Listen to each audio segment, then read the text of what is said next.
Today, I'll be talking about the most overrated rides that I've been on. There are a lot, and I mean a lot, of coaster enthusiasts that will widely rate rides that are way better than I believe that they actually are. And I will be discussing the top 10 today. But before we start, I've only been on 50 coasters or so there are not a lot of extremely overrated coasters in my collection, but let's begin. The least overrated ride on my list, and the one that's kind of here just because I needed one more, and that was Rugaru. I haven't heard a lot of people praising this ride, which is why it's last. But the reason why it is on this list is because sometimes I come across random people that love this ride for some reason, I guess, and I don't understand it. The ride is super lame with 4 cookie cutter inversions with no forces across the entire ride. And it's even worse that there is no 0G roll. I think that the ride should have stayed as a stand-up since it would have been more unique that way, and more unique compared to a middle-of-the-pack floorless that Rugaru sadly is. 9th place is Invertigo. I hate this ride, but some people like it, which is unbelievable to me. The ride is just a complete mess and needs to be removed for a better ride immediately. The drops are about the only fun part of this ride, and after that, it just becomes treacherous. The Cobra Roll absolutely ruins your head, and the headache after is immense. Then the loop is okay, but not that fun, and kinda headbanging, quite shaky. Then you have to go through it all backwards, not knowing all the headbanging is going on, and being completely unable to prepare yourself. It's just as bad as other boomerang coasters, and anybody that tells you otherwise is completely wrong. The 8th spot goes to Mako. Now, this ride is in my top 5 overall, but it is slightly overrated, which is why it's on the list, but not super high on the list.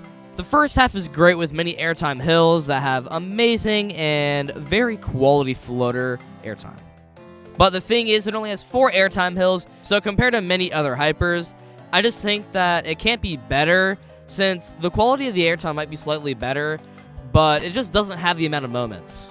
I just wish that it had more airtime moments, and if the second half of the ride was good at all, but sadly only one good half of a ride can't make a elite attraction.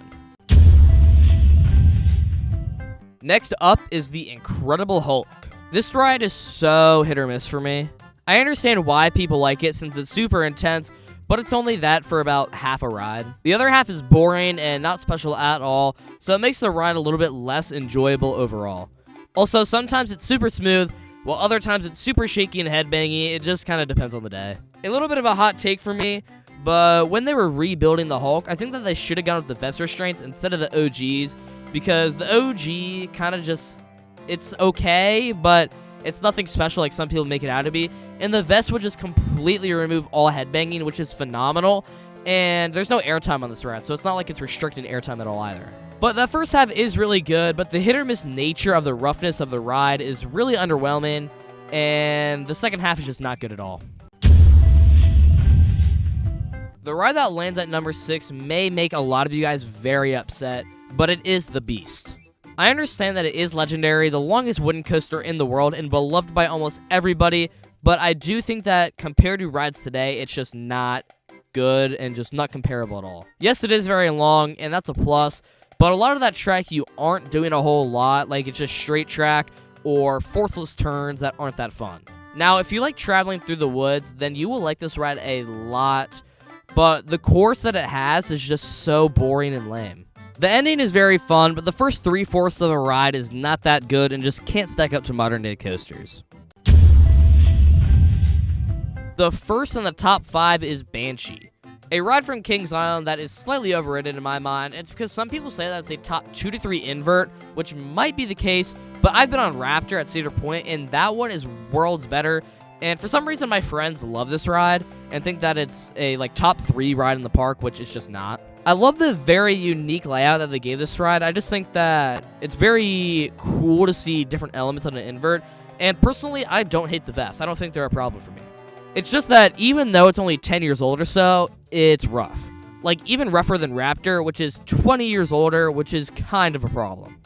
It can just ruin the ride with the rattle, and if they could somehow get over it, I think that Banshee could rise up my rankings, but for now, it's overrated in my book. 4th place goes to Icebreaker. This ride, I went in thinking that it was actually going to be amazing, but it was just okay. Now, it's not a terrible ride, even though those trains are horrendous. Some people say it's the second best ride in the park, but for me, it fell all the way down to number 4. I think the swing launch is very cool, and the airtime you get it is amazing, and especially with that top hat. That top hat is very good as well. But after that, it's just a couple of low-to-the-ground hills that have mild floater airtime at best, when multiple people described it as ejector. Overall, I was expecting a much better ride. The first half was great, second half not so much, and it didn't quite meet the expectations from before that I rode it. Up next is Kraken. I just don't think that this ride is anything special. Many people say that it's the best floorless coaster, which might be the case. I've only been on 2, but it's just not that fun of a ride. Whenever I think of just a mediocre ride, I say this one every time, because that's exactly what it is.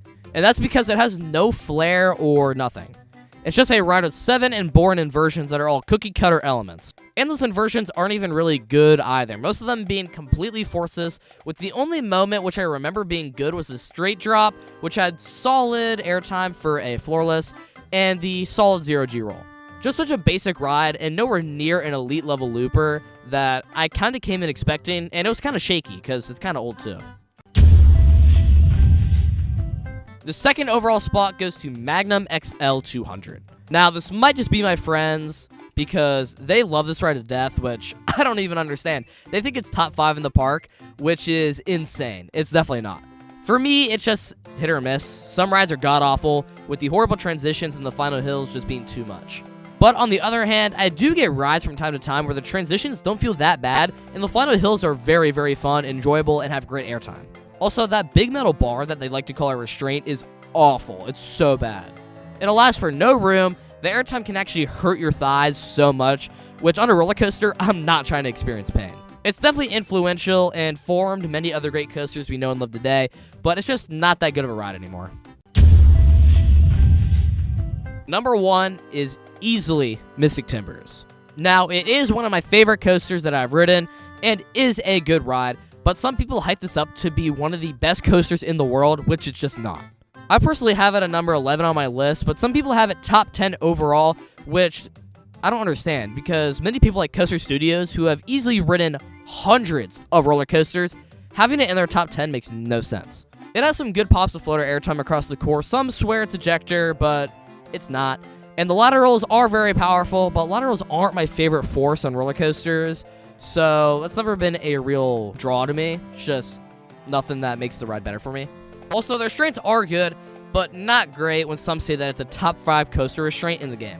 Just way too overhyped by some people. Still good, but man, it is not that elite. I'm telling you, it's not that elite. And for someone like me, I've ridden it over 30 times easily, every condition, every time of day, and it's just not elite. Thanks for watching. Vote on my community tab. Tell me what your most overrated roller coaster is. I'd love to see what you guys would say. But other than that, have a good day.